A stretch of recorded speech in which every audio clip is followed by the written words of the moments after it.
News 18 India की team आज Gaza की सबसे नजदीकी बस्ती नेटिव हसारा पहुंची है।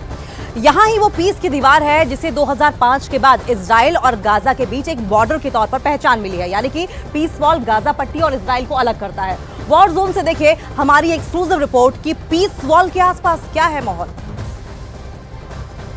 गाजा और इजराइल के बीच का ये प्रवेश द्वार है, कह सकते हैं प्रवेश गेट है। यहाँ पीस वॉल है दोनों तरफ, और वो सामने में फेंसिंग के बाद जो आपको बाउंड्री दिख रही है वो इजराइल और गाजा की बाउंड्री है। दरअसल 2005 में जब इजराइल ने यह तय किया कि वो गाजा से छोड़ेगा, उसके बाद वो बाउंड्री बनाई गई। और ये पीस वॉल के बारे में हमने बताया कि इससे बनाने का मकसद है कि स्नाइपर के निशाने पर ना है। और दूसरी तरफ आपको पोस्ट दिख रहा होगा, कैमरा पर्सन करम थोड़ी सी दाईं तरफ जाकर आपको दिखाएंगे, पाथ ऑफ पीस इस रास्ते को नाम दिया गया है। और वो पोस्ट आपको दिख रहा है आईडीएफ का, हमास के लोगों पे वहीं से नज़र रखी जाती है। लेकिन ये द्वार जो है बंद हो गया है। नेटिव हसरा जो कि सबसे नज़दीक का मोसाव है, न्यूज़ 18 इंडिया की टीम इस वक्त यहाँ मौजूद है और हम आपको सीधे बॉर्डर दिखा रहे हैं। और दोनों तरफ एक बार फिर पीस वॉल को दिखाने का अनुरोध करेंगे किस तरह का ये रास्ता है। यहाँ पहुँच पता चलता है कि कैसे गाजा और इजराइल बटे हुए हैं।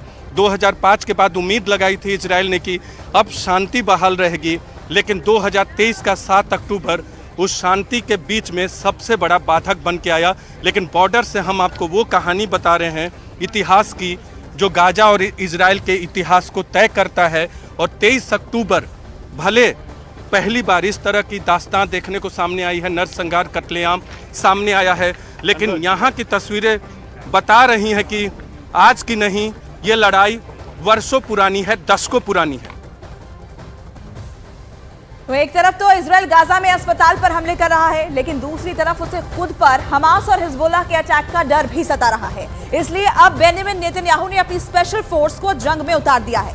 कहा जाता है कि इजराइल की इस फोर्स के कमांडो ऐसी मौत देते हैं कि दुश्मन देखकर ही दम तोड़ देते हैं।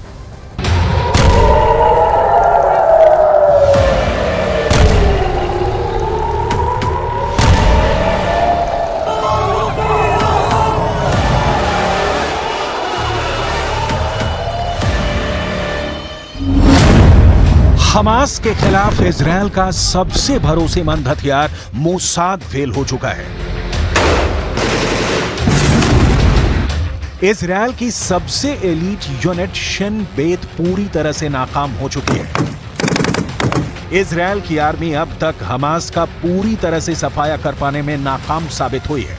दूसरी तरफ हिजबुल्लाह ने इजराइल पर चढ़ाई करने का इरादा पक्का कर लिया है। ऐसे में नेतन्याहू को समझ में नहीं आ रहा कि वो क्या करें। 7 अक्टूबर को हमास ने इजराइल पर हमला किया था। उसके फौरन बाद ही इजराइल के प्रधानमंत्री ने जंग का ऐलान कर दिया और कसम खाई कि वो अब हमास और उसके हमदर्दों का नामो निशान मिटाकर ही दम लेंगे।